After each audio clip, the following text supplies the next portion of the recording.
کوفہ کی معاشرتی ترکیب۔ دنیا کے بہت سے خطے ایسے ہیں جہاں مذہبی اور قومی لحاظ سے غالب اکثریت ایک ہی طبقے سے تعلق رکھتی ہے، جبکہ بعض علاقوں میں مختلف طبقات اور قومیت کے لوگ رہتے ہیں۔ کوفہ وہ اسلامی شہر ہے جہاں مختلف قومیت اور مختلف مذاہب سے تعلق رکھنے والے لوگ رہتے تھے۔ یہاں کسی قوم اور قبیلے کو دیگر تمام قبائل پر اکثریت حاصل نہیں تھی۔ ہم یہاں کوفہ کی اجتماعی ترکیب کا ایک مختصر جائزہ لیں گے۔ مذہبی ترکیب۔ کوفہ میں وہ یہودی رہتے تھے جنہیں مدینہ اور حجاز سے اس لیے نکالا گیا تھا کہ مدینہ میں اسلامی حکومت ان کی سازشوں سے محفوظ رہے۔ وہ یہودی یہاں آ کر آباد ہوئے، لیکن اپنی فطری خباثت اور مجرمانہ ذہنیت یہاں بھی ساتھ لے کر آئے۔ نصارہ نصر اور نصرت سے مشتق ہے، جو اعانت اور مدد کے معنوں میں آتا ہے۔ نصارہ کو نصاری کہنے کی وجہ یہ بھی ہے کہ جب حضرت عیسیٰ نے حواریین سے کہا کہ کون ہے جو خدا کی راہ میں میری مدد کرے، تو حواریون نے کہا کہ ہم آپ کے مددگار ہیں۔ بعض نے کہا کہ نصرانہ ایک قریہ کا نام ہے جس کی وجہ سے ان کو نصارہ کہتے ہیں۔ نصارہ عقائد کے لحاظ سے تثلیث کے قائل ہیں۔ ان کا عقیدہ ہے کہ خدا ایک ہے لیکن وہ تین سے مرکب ہے۔ نصارہ حضرت موسیٰ کے بعد حضرت عیسیٰ کی نبوت کو تسلیم کرتے ہیں، لیکن پیغمبر ختمی مرتبت کی نبوت کے منکر ہیں۔ کوفہ میں نصارہ کے دو گروہ آباد تھے، نصارہ تغلب اور نصارہ نجران۔ ان دونوں گروہوں نے ولید ابن عقبہ کے دور حکومت میں کوفہ میں آ کر سکونت اختیار کی۔ یہ لوگ یہاں اس قدر نفوذ حاصل کر چکے تھے کہ مسجد کوفہ کے انتظامی امور میں ایک نصرانی بھی عمل دخل رکھتا تھا۔ کوفہ کے زندان کا انچارج ایک نصرانی تھا۔ اس کے علاوہ ابو موسیٰ اشری کا کاتب بھی ایک نصرانی تھا۔ سابیہ۔ لغت میں سابی یا سابیہ اسے کہتے ہیں جو اپنے دین کو چھوڑ کر دوسرے دین کو اپنائے۔ فرید وجدی اپنی کتاب میں لکھتا ہے کہ سابیہ فرقے کے لوگ کائنات کا خالق خدا کو مانتے ہیں، لیکن توسل اور واسطے کے لیے فرشتوں کی بھی پرستش کرتے ہیں۔ چونکہ خدا کی پرستش چھوڑ کر انہوں نے فرشتوں یا ستاروں کی پرستش شروع کی، اس لیے ان کو سابی یا سابیہ کہا جاتا ہے۔ قرآن کریم میں 3 جگہ سورہ بقرہ آیت نمبر 62، سورہ مائدہ آیت نمبر 69 اور سورہ حج آیت نمبر 17 میں یہود و نصارہ کے ساتھ سائبین کا ذکر ہوا ہے۔ قرآن کریم میں بار بار اس فرقے کا ذکر ہونا اس بات کی دلیل ہے کہ اس وقت یہ لوگ کثرت سے پائے جاتے تھے۔ بہرحال کوفہ میں اس فرقے کے لوگ بھی موجود تھے۔ مجوس یونانی زبان کا لفظ ہے۔ پہلوی زبان میں اسے میغ کہتے ہیں۔ یہ زرتشتی مذہب ہے جس کے ماننے والے زرتشتی ہونے سے پہلے قدیم زمانے میں 2 مبدا کے قائل تھے۔ نمبر 1 نور و ظلمت، نمبر 2 یزدان و اہرمن۔ لیکن شہرستانی نے زرتشتی اور مجوس کو الگ الگ قرار دیا ہے۔ قومیت کے لحاظ سے ترکیب۔ قومیت کے لحاظ سے یہاں مندرجہ ذیل قومیتوں کے لوگ آباد تھے۔ نمبر 1 ترک، جو ترکی سے تعلق رکھتے تھے۔ نمبر 2 کرد۔ نمبر 3 فارس، ایران سے تعلق رکھنے والے لوگوں کی ایک اکثریت یہاں آباد تھی۔ نمبر 4 رومی، روم سے تعلق رکھنے والے لوگ۔ نمبر 5 سریانون۔ نمبر 6 موالی۔ 14 ہجری میں فتح قادسیہ کے موقع پر 4000 ایرانی زہرہ بن حویہ کی معیت میں اسلامی لشکر سے آ ملے تاکہ ان کے ہم رکاب ہو کر ان کے مخالفین سے جنگ کریں۔ ان کو حمرہ کہتے تھے، چنانچہ پیغمبر اکرم نے فرمایا کہ میں اسود و حمرہ پر مبعوث ہوا ہوں۔ یہاں حمرہ سے مراد سرخ نہیں بلکہ حمرہ سے مراد سفید ہے۔ ان لوگوں نے اسلامی فوجی قیادت کے ساتھ یہ معاہدہ طے کیا کہ جب تک جنگ جاری رہے گی، آئندہ جب بھی کسی جنگ میں وہ شامل ہوں گے تو جنگ کے بعد وہ آزاد ہوں گے، اور جس شخص یا جس قبیلے کے ساتھ چاہیں وہ معاہدہ کرنے میں آزاد ہوں گے۔ نیز یہ کہ جنگ کے مال غنیمت میں سے انہیں بھی حصہ ملے گا۔ چنانچہ جنگ قادسیہ کے بعد ان لوگوں نے کچھ قبائل کے ساتھ معاہدہ بھی کیا، لہٰذا جس قبیلے کے ساتھ وہ معاہدہ کرتے تھے اسی قبیلے کے وہ موالی کہلاتے تھے۔ اسی مناسبت سے اسلام قبول کرنے کے بعد ایران سے عرب میں آنے والے گروہ اور قبائل کو موالی کے لقب سے یاد کیا جانے لگا۔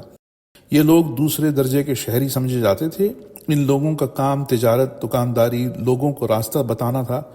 بنی امیہ کے دور میں اس گروہ کو بہت حقارت کی نظر سے دیکھا جاتا تھا۔ عقیدہ، مذہب اور ایمان سے ہٹ کر بھی یہ اپنے ہم گروہوں کے ساتھ جنگوں میں شرکت کرتے تھے۔ 17 ہجری سے 60 ہجری تک کوفہ میں بہت بڑی تعداد میں موالی موجود تھے۔ کربلا میں حضرت امام حسین علیہ السلام اور ان کے انصار و اعوان کے ذکر کے موقع پر جب موالیان کا نام لیا جاتا ہے تو اس سے مراد یہ موالیان ہی ہوتے ہیں۔ امام حسین کے لشکر میں شمولیت اختیار کرنے والے موالیوں کی تعداد 12 بتائی جاتی ہے۔ سیاسی لحاظ سے ترکیب: کوفے کی آبادی سیاسی اعتبار سے مندرجہ ذیل فکر اور سوچ رکھنے والوں سے تعلق رکھتی ہے۔ خوارج مادہ خروج سے لیا گیا ہے، جو چیز اپنے دائرہ یا حد سے نکلے اسے خروج کہتے ہیں۔ اصطلاح مذہب میں خارجی یا خوارج اس فرقے اور گروہ کو کہتے ہیں جو اپنے اس امام کے خلاف بغاوت کرے جس کی وہ بیعت کر چکا ہے اور جس کی اطاعت کا وہ معاہدہ اور اعلان کر چکا ہے۔ یہ گروہ امیر المومنین حضرت علی علیہ السلام کے دور خلافت میں وجود میں آیا۔ آپ کے دور خلافت میں ایک ایسے ہی گروہ نے آپ کے خلاف بغاوت کی۔ جنگ صفین میں معاویہ اور علی کے درمیان جنگ ہوئی۔ جب جنگ حضرت علی کے حق میں اپنے انجام کو پہنچنے والی تھی اور حضرت علی کے لشکر کو کامیابی ہونے ہی والی تھی کہ عمرو بن عاص نے اپنے ابلیسی مکر و فریب سے کام لیتے ہوئے لوگوں کو قرآن ہی کے ذریعے اسلام و قرآن کی راہ سے منحرف کرنے کے لیے قرآن کو نیزوں پر بلند کیا اور شاطرانہ چال چلتے ہوئے اعلان کیا کہ ہم اس جنگ کا فیصلہ قرآن کے ذریعے کریں گے کہ خلافت اسلامی کا مستحق معاویہ ہے یا امام علی۔ یہ معاویہ عمرو ابن عاص اور ابن ابی معیط کی ملی جلی ایک شیطانی سازش تھی۔ حضرت علی نے ہر ممکن کوشش کی کہ لوگ اس سازش کے جال میں نہ آئیں، اور اب ایسے موقع پر کہ جب فتح و نصرت حضرت علی کے لشکر کے قدم چومنے ہی والی تھی، لوگ معاویہ کے خلاف جنگ سے ہاتھ نہ روکیں۔ لیکن ایک بڑے گروہ نے علی کے اس فیصلے کو قبول نہ کیا اور اس کے برخلاف اس سازشی ٹولے کے فیصلے کو قبول کرنے کے لیے حضرت علی کا گھیراؤ کر لیا۔ حضرت علی کو بادل ناخواستہ ان سازشیوں کے اس فیصلے کو قبول کرنا پڑا کہ حکم تسلیم کر لیا جائے۔ ابو موسیٰ اشعری، عمرو ابن عاص اور معاویہ کا لشکر شام اور علی کا لشکر کوفہ واپس چلا جائے۔ ابو موسیٰ اشعری اور عمرو ابن عاص کو حکم تسلیم کر لینے کے بعد یہی گروہ کہ جس نے حضرت علی کو حکمین کو تسلیم کرنے پر مجبور کیا، پشیمان ہو کر اپنے موقف سے پھر گیا اور حکمین کو تسلیم کر لینے کا مجرم بھی حضرت علی کو قرار دینے لگا اور کہنے لگے کہ ہم نے حکمین کو تسلیم کر کے گناہ کیا، لیکن حضرت علی نے بھی یہ گناہ کیا۔ اس کے ساتھ حضرت علی سے مطالبہ کیا کہ وہ پھر میدان جنگ میں واپس جائیں اور معاویہ سے دوبارہ جنگ شروع کریں۔ حضرت علی نے کہا کہ اب جب کہ ان کے منع کرنے کے باوجود حکمین کو تسلیم کیا جا چکا ہے، وہ اس وقت تک جنگ نہ کرنے کے پابند ہیں جب تک کہ حکمین کا فیصلہ قرآن کے خلاف نہ ہو۔ ہاں، اگر حکمین کا فیصلہ قرآن کے خلاف ہوا تو معاویہ کے خلاف جنگ کا جواز بنتا ہے، لیکن اس گروہ نے علی کی اس منطق کو قبول نہیں کیا۔ بعض اپنے موقف سے ہٹ گئے اور بعض اصرار کرتے رہے۔ ان کے اصرار کے نتیجے میں خوارج کے خلاف جنگ نہروان وجود میں آئی۔ اس جنگ میں 9 افراد کے سوا تمام خارجی گروہ قتل ہو گیا۔ خوارج کی فکر ان باقی ماندہ 9 افراد کے ذریعے پرورش پاتی رہی، یہاں تک کہ 41 ہجری سے 61 ہجری تک 20 سال کے عرصے میں اس منحوس فکر کی حامل خوارج کی ایک اچھی خاصی نئی نسل ابھر کر سامنے آئی، اور 61 ہجری میں کربلا میں اس گروہ کی خاصی تعداد نے امام حسین کے خلاف جنگ کی۔ اموی نسل امیہ بن عبد الشمس بن عبد مناف سے تعلق رکھنے والوں کو کہا جاتا ہے۔ مروان بن حکم، ابو سفیان، عثمان بن عفان تینوں امیہ بن عبد الشمس سے تعلق رکھتے تھے۔ اسلام اور پیغمبر اسلام کے خلاف مسلسل جنگ و جدال کے بعد فتح مکہ کے موقع پر ابو سفیان، مروان اور اس کا باپ اسلام کے دائرے میں شامل ہو گئے۔ حضرت عثمان کی خلافت کے دوران اس حزب کو مراکز اسلامی میں اعلیٰ عہدوں پر فائز ہونے اور حزب اموی کو تقویت دینے کا موقع ملا۔ کوفہ میں بھی ولید ابن عقبہ، سعید ابن عاص، مغیرہ ابن شعبہ اور زیاد ابن ابیہ کے توسط سے اس حزب کو خاصی تقویت ملی۔ اگرچہ افرادی طور پر یہ کم ہی کیوں نہ رہے، لیکن اقتدار پر قابض ہونے کی وجہ سے یہ لوگ طاقت رکھتے تھے۔ کوفہ اور شیعہ، لوگوں میں ایک عام تاثر یہ پایا جاتا ہے کہ کوفہ کی تمام آبادی شیعہ تھی۔ اس سلسلے میں خاص طور پر شیعوں کے مخالفین کھل کر یہ پروپیگنڈا کرتے نظر آتے ہیں کہ اہل کوفہ تمام کے تمام شیعہ تھے، انہوں نے ہی امام حسین کو بلایا اور بلا کر قتل کر دیا۔ اپنے اس پروپیگنڈے کی دلیل میں وہ یہ کہتے ہیں کہ جب اسیران آل محمد کا قافلہ کوفہ پہنچا تو کوفہ میں شیعوں نے گریہ و بکا کر کے اپنے فعل پر ندامت و پشیمانی کا مظاہرہ کیا۔ اس کے علاوہ ہر سال ایام عزا میں شیعہ ماتم و مجلس برپا کر کے سینہ زنی کر کے اپنی پشیمانی کا اظہار کرتے ہیں۔ اس الزام کی رد میں بعض شیعہ حضرات نہایت کمزور اور بے بنیاد دلائل پیش کرتے ہیں اور ان اہل کوفہ کی شیعت ہی سے سرے سے انکار کرتے ہیں جنہوں نے شہدائے کربلا کے سرحائے مقدس اور کربلا کے اسیروں کی کوفہ آمد کے موقع پر اپنے غم و اندوہ کا اظہار کیا۔ شیعوں کے مخالفین کی طرف سے یہ الزام اور اس الزام کی رد میں شیعوں کی طرف سے کمزور استدلال دونوں ہی اسلام اور تاریخ اسلام سے ناواقفیت کی دلیل ہیں۔ اس لیے ضروری ہے کہ اس مسئلے کو تاریخی حقائق کی روشنی میں حل کیا جائے۔ شیعہ اور شیعت کی تعریف۔ لغت میں لفظ شیعہ مشائیت، متابعت اور موالات کے معنوں میں آیا ہے۔ اصطلاح دین و مذہب میں کسی صحابی یا انصار یا کسی شخصیت کے حزب میں شامل ہونے والوں کو اس کا شیعہ کہا جاتا ہے۔ یہ لفظ دیگر دوسرے لفظوں کی مانند اپنے مفاہیم میں افراط و تفرید کا شکار ہوا۔ پیغمبر اکرم کی رحلت سے لے کر آج تک اس لفظ کا اطلاق مختلف ادوار میں درج ذیل گروہوں پر ہوا ہے۔ نمبر 1، پیغمبر کی رحلت کے بعد آپ کی جان نشینی کے سلسلے میں 2 فکریں ابھر کر سامنے آئیں۔ ان میں ایک فکر کے حامل وہ لوگ تھے جو پیغمبر اکرم کی واضح ہدایت اور نص کی روشنی میں حضرت علی کو آپ کا جان نشین اور خلیفہ بلا فصل مانتے تھے، چنانچہ یہ لوگ شیعان علی کے نام سے مشہور ہوئے۔ اس کے مقابلے میں دوسری فکر کے حامل لوگ صرف پیغمبر کی نص کو کافی نہیں سمجھتے تھے بلکہ اس سلسلے میں عوام کی رائے کو مقدم اور ضروری سمجھتے تھے، لہٰذا یہ لوگ عامۃ المسلمین کہلائے۔ نمبر 2، حضرت عمر کی خلافت کے بعد پیغمبر کی جان نشینی کے مسئلے کو شورا کے سپرد کیا گیا۔ ان میں سے ایک گروہ نے حضرت علی کی حمایت کی اور دوسرے گروہ نے حضرت عثمان کے حق میں اپنی رائے دی، چنانچہ جن لوگوں نے حضرت علی کی حمایت کی وہ شیعان علی کہلائے، اگرچہ یہ لوگ حضرت علی کو خلیفہ بلا فصل نہیں بلکہ تیسرے نمبر پر ان کو خلیفہ بنانا چاہتے تھے۔ اس کے برخلاف جن لوگوں نے حضرت عثمان کی حمایت کی وہ شیعان عثمان کے نام سے موسوم ہوئے۔ حضرت عثمان کے قتل کے بعد حضرت علی متفقہ طور پر خلیفہ منتخب ہوئے، لیکن طلحہ اور زبیر نے حضرت کی بیعت کر کے اسے توڑ ڈالا، جبکہ حضرت عائشہ اور معاویہ نے بیعت سے روگردانی کی اور آپ کے مقابلے پر نکل آئے۔ ان لوگوں کے مقابلے میں جن لوگوں نے حضرت علی کا ساتھ دیا وہ شیعان علی کہلاتے تھے، حالانکہ ان میں بیشتر لوگ حضرت علی کو چوتھا خلیفہ مانتے تھے۔ جب امام حسین نے قیام کیا یہ تینوں قسم کے شیعہ بنی امیہ کے خلاف امام حسین کے حق میں تھے، لہٰذا اس وقت کے جن شیعوں پر بے وفائی کی تہمت لگائی جاتی ہے وہ شیعہ نہ تھے جو حضرت علی کو خلیفہ بلا فصل مانتے ہیں۔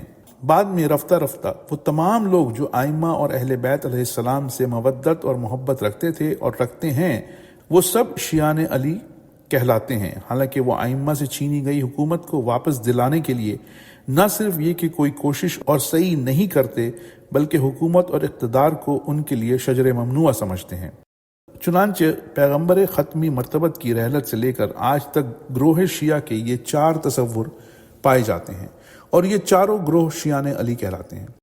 کوفہ میں اگرچہ شیعت کی بنیاد سلمان، عمار یاسر، حذیفہ یمانی اور عبداللہ مسعود وغیرہ کے توسط سے پڑی، لیکن امیر المومنین امام علی اور امام حسن کے دور خلافت میں شیعت کے خد و خال ابھر کر سامنے آئے اور امت کو ان سے روشناس ہونے کا موقع ملا۔ بعد میں بنی امیہ اور بنی امیہ نواز افراد کی غیر اسلامی حرکتیں بھی لوگوں کے شیعت کی طرف مائل ہونے کا سبب بنی، لہٰذا کوفہ میں شیعوں کی ایک کثیر تعداد پائی جاتی تھی۔ چنانچہ شیعہ ایک سیاسی حزب اور پارٹی کا نام ہے اور ہر حزب اور پارٹی ہمیشہ متغیر رہتی ہے اور اس کے متغیر ہونے میں حکومت اور حکمرانوں کا ایک بڑا کردار ہوتا ہے۔ اس لیے یہ کہنا کہ کوفہ کی تمام آبادی شیعہ تھی صحیح نہیں ہے، بلکہ اہل کوفہ کے فکر پر حکومت و وقت کا ہمیشہ اثر رہا۔ اس کے علاوہ بھی کوفہ کی آبادی مختلف المذاہب اور مختلف الفکر لوگوں پر مشتمل تھی۔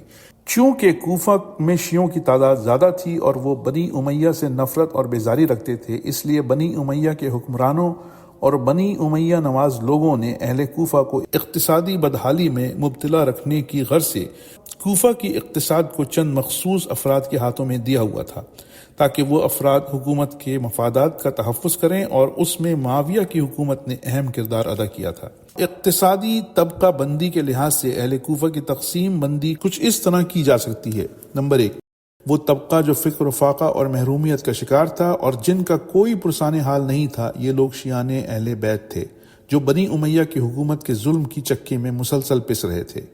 نمبر 2، ایک طبقہ ایسے لوگوں کا تھا جو کہ تھوڑی بہت ملکیت اور چھوٹی موٹی معمولی جائیداد بھی رکھتے تھے، لیکن اپنے اصولوں اور اپنے دین کی خاطر امام حسین کا ساتھ دے کر بنی امیہ کی حکومت کے ہاتھوں اپنی تھوڑی بہت جائیداد اور ملکیت سے محروم ہونے کے لیے آمادہ نہ تھے۔ چنانچہ کربلا کے واقعے میں بیشتر ایسے افراد نظر آتے ہیں جنہوں نے امام حسین کا ساتھ نہ دینے کی یہ توجیہ کی کہ انہیں خوف ہے کہ قیام امام حسین میں ان کا ساتھ دینے کی صورت میں وہ اپنے گھر بار اور جائیداد سے محروم ہو جائیں گے اور حکومت وقت ان کی جائیداد کو قومی ملکیت میں لے لے گی۔ نمبر 3، کوفہ میں ایک بڑے طبقے کی گزر اوقات صرف جنگی غنائم پر ہوتی تھی۔ یہ لوگ پیشہ ورانہ جنگجو تھے اور اپنی روزی کمانے کے لیے ہمیشہ کسی جنگ کے اعلان کا انتظار کرتے رہتے تھے۔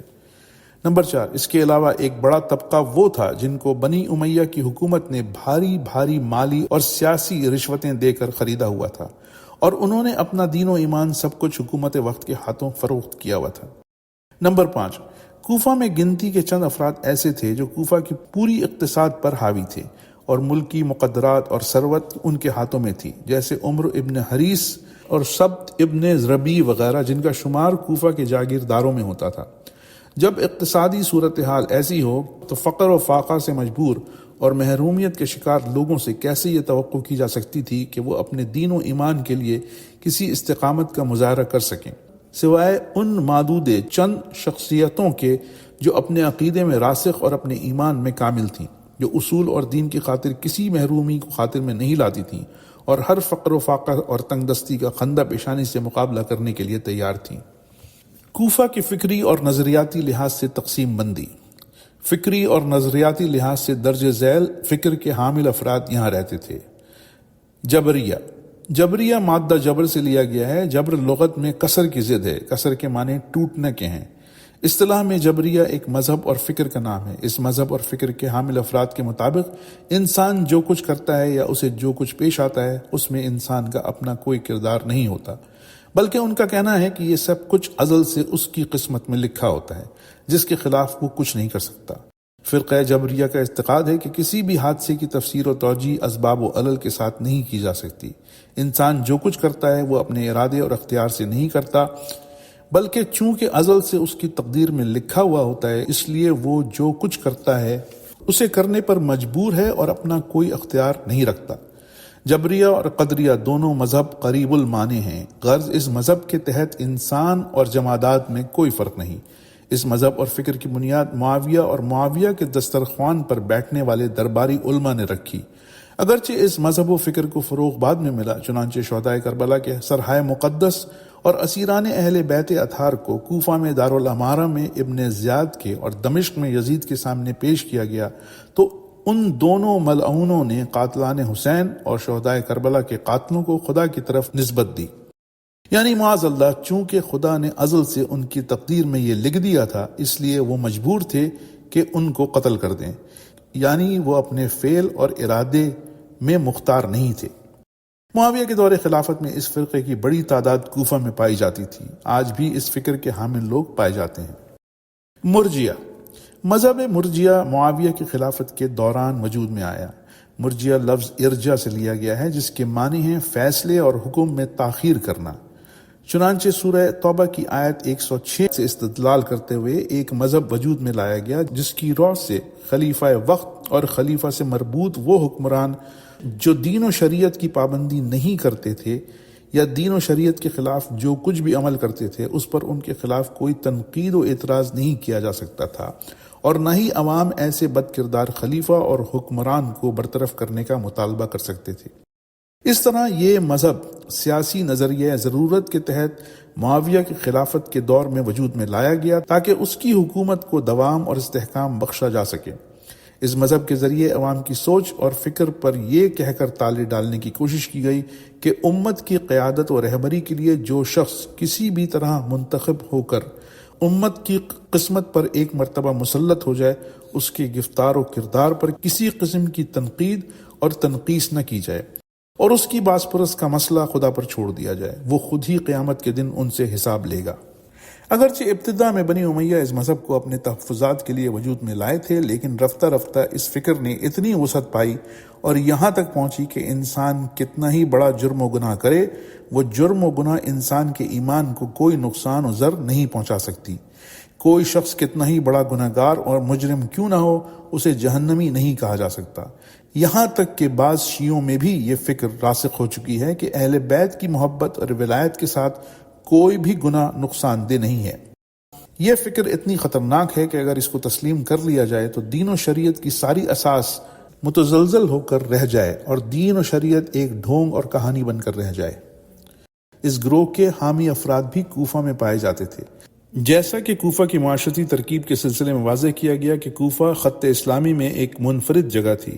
یہاں ایک فکر کے افراد نہیں بستے تھے بلکہ مختلف افکار، سوچ اور خیالات رکھنے والے لوگ یہاں پائے جاتے تھے۔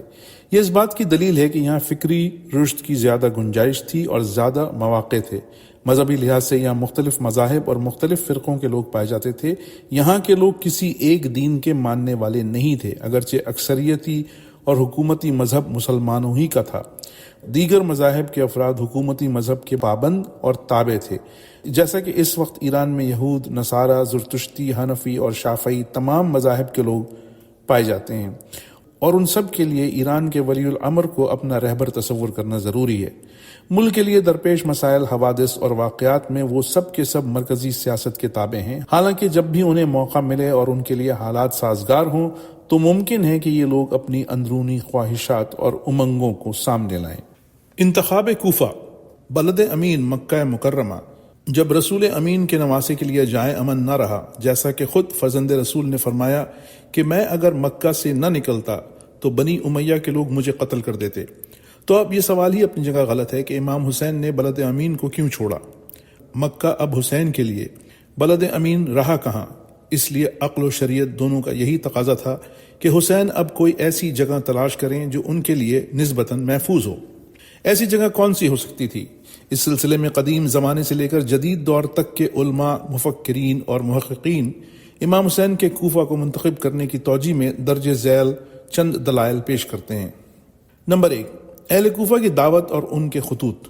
مکہ میں قیام کے دوران اہل کوفہ کے 12,000 سے زائد خطوط امام کو مل چکے تھے۔ اس کے علاوہ بہت سے نمائندے امام سے آ کر ملے۔ ان سب کا تقاضا یہی تھا کہ ہمارے لیے کوئی امام نہیں ہے، آپ کوفہ آئیں اور قیادت سنبھالیں۔ اگرچہ ایک بڑا گروہ یہ کہتا دکھائی دیتا ہے کہ حسین کو اہل کوفہ پر بھروسہ نہیں کرنا چاہیے تھا کیونکہ ان کے عہد و پیمان کا کوئی اعتبار نہیں۔ وہ اس بوڑھی عورت کے مانند ہیں جو صبح سے شام تک بڑی محنت سے دھاگا کاٹتی ہے اور شام کو اسی دھاگے کو ٹکڑے ٹکڑے کر دیتی ہے، لیکن جب کوئی اور جائے امن نہ ہو، حتیٰ کہ مکہ کی سرزمین بھی آپ پر تنگ ہو چکی ہو، ایسے میں امید کی کوئی کرن نظر آئے، امام کو محبت بھرے دعوت نامے ملیں، اہل کوفہ کے نمائندے خود آ کر اپنے خلوص و محبت کا یقین دلائیں، جبکہ ان میں مخلص افراد بھی ہوں کہ جن پر آپ کے پدر بزرگوار اور آپ کے برادر عزیز بھی اعتماد اور بھروسہ کرتے رہے ہوں، تو امام کس منطق کے تحت مخلص لوگوں کو بھی نظر انداز کر دیں؟ اگر یہ بھی مان لیا جائے کہ آپ کوفہ کا رخ نہ کرتے تو شاید آپ کی جان بچ جاتی، تب بھی یہ کیوں کر ممکن ہے کہ حسین اپنی ذمہ داری اور مسئولیت پوری نہ کرے، جبکہ اہل کوفہ یہ کہہ کر آپ کو بلا رہے ہوں کہ ہمارے لیے کوئی پیشوا اور امام نہیں ہے۔ نمبر 2، معاہدہ میثاق۔ امام حسین علیہ السلام کے کوفہ کو اپنا مرکز قیام و انقلاب بنانے کی ایک وجہ وہ معاہدہ ہے جو آپ کے برادر عزیز امام حسن علیہ السلام کی شہادت کے بعد شیعان اہل کوفہ اور امام حسین کے درمیان خطوط و وفود کے ذریعے وقتاً فوقتاً طے پایا تھا۔ کوفہ کی مذہبی اور اجتماعی شخصیات امام حسن مجتبیٰ کی شہادت پر امام حسین کی خدمت میں تعزیت پیش کرنے کے ساتھ ساتھ آپ سے معاویہ کے خلاف قیام کرنے کی درخواست بھی کرتی تھیں۔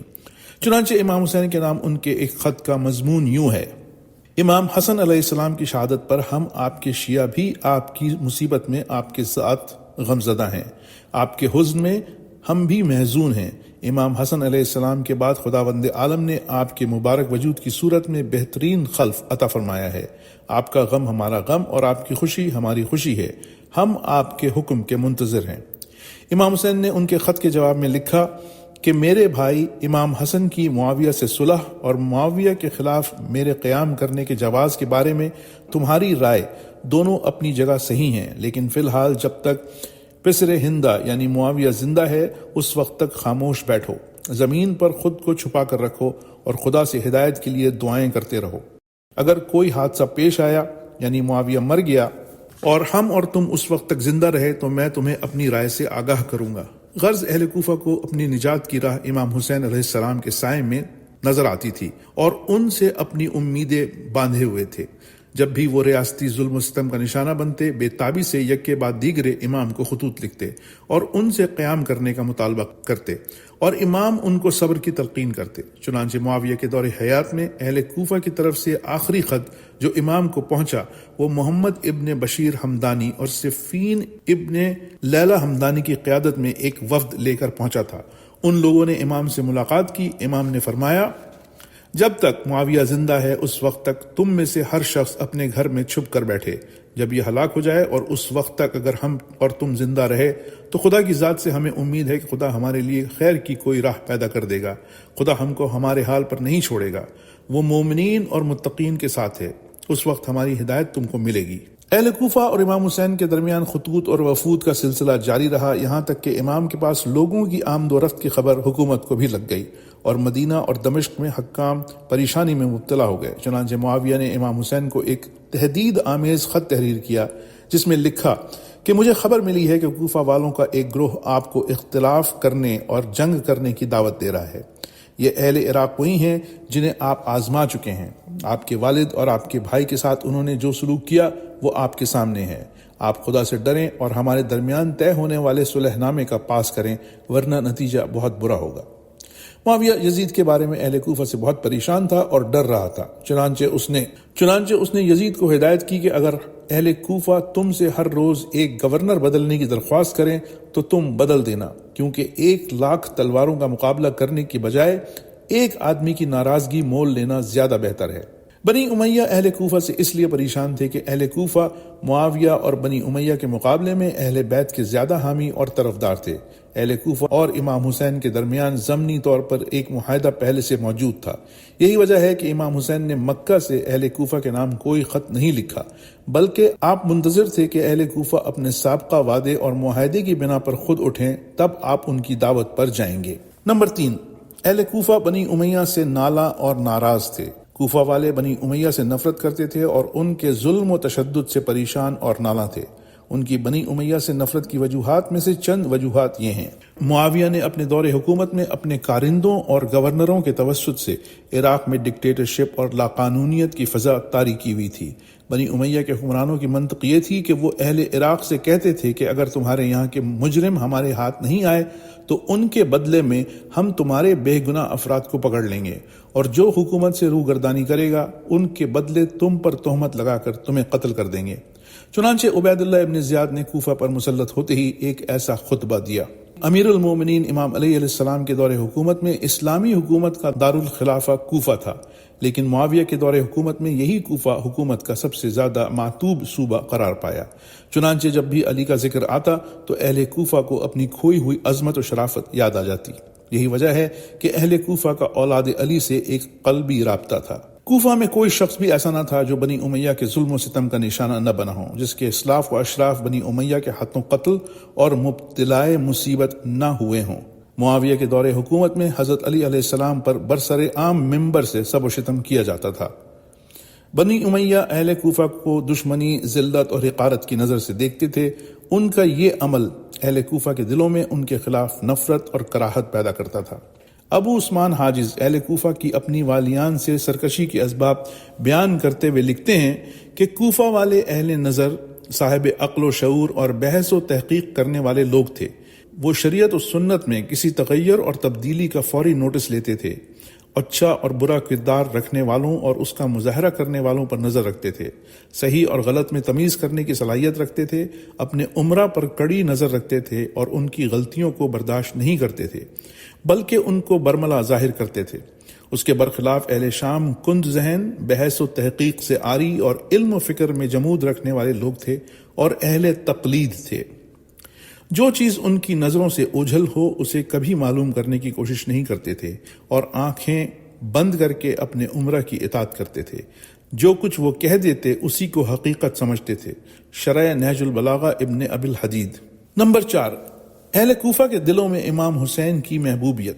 اہل کوفہ کے دلوں میں امام حسین علیہ السلام کے لیے ایک مقام و منزلت اور محبت و مودت تھی۔ رہا یہ کہ ان کی یہ محبت اور اخلاص امام کے نواسہ رسول اور دل پسند فاطمہ زہرا سلام اللہ علیہا کے ہونے کے ناطے تھی، یا ان کے ذاتی فضائل، کمالات اور صفات و اخلاق کی وجہ سے۔ اس کی وضاحت اور تفصیلی ذکر کا یہاں موقع نہیں، لیکن یہ بات اپنی جگہ حقیقت ہے کہ اگر اہل کوفہ کو آزادی رائے کا موقع ملتا اور انہیں خود مختار، آزادانہ اور اپنی مرضی اور خواہش کے مطابق اپنا قائد و رہبر انتخاب کرنے کا موقع دیا جاتا تو وہ حسین ابن علی کے علاوہ کسی اور کو منتخب نہ کرتے۔ اس حقیقت کے بہت سے شواہد ہیں کہ امام حسین اہل کوفہ میں ہر دل عزیز تھے۔ ان میں سے چند شواہد ہم یہاں پیش کرتے ہیں۔ منزل صفح پر جب آپ کی ملاقات فرزوق سے ہوئی اور آپ نے اس سے اہل کوفہ کے بارے میں پوچھا تو اس نے جواب دیا، لوگوں کے دل آپ کے ساتھ ہیں لیکن ان کی تلواریں آپ کے خلاف ہیں۔ منزل ذات عرق پر جب آپ کی ملاقات بنی اسد کے ایک شخص بشر ابن غالب سے ہوئی تو آپ نے اس سے پوچھا کہ تم کہاں سے آ رہے ہو؟ اس نے جواب دیا کہ عراق سے۔ امام نے پوچھا کہ تم نے اہل عراق کو کس حال میں چھوڑا؟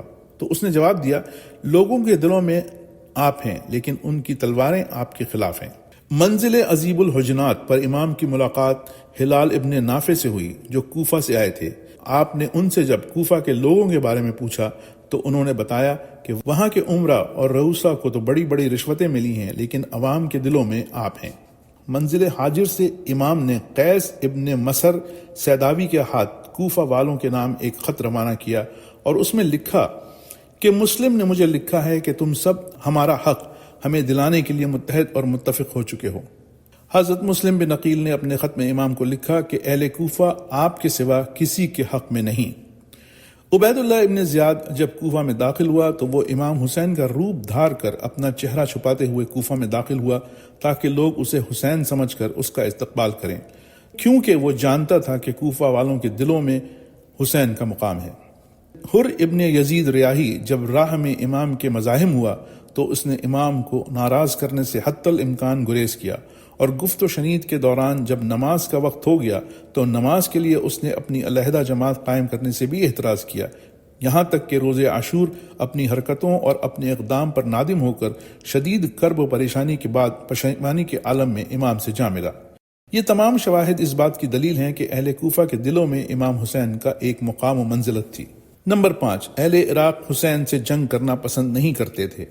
بنی امیہ کی حمایت اور ان کی حکومت کی تمام تر کاسالیسیوں کے باوجود اہل عراق نہیں چاہتے تھے کہ امام حسین کے خلاف مخالفت اس حد تک بڑھے اور نوبت یہاں تک پہنچے کہ انہیں امام کے خلاف خود کو جنگ میں شریک کرنا پڑے۔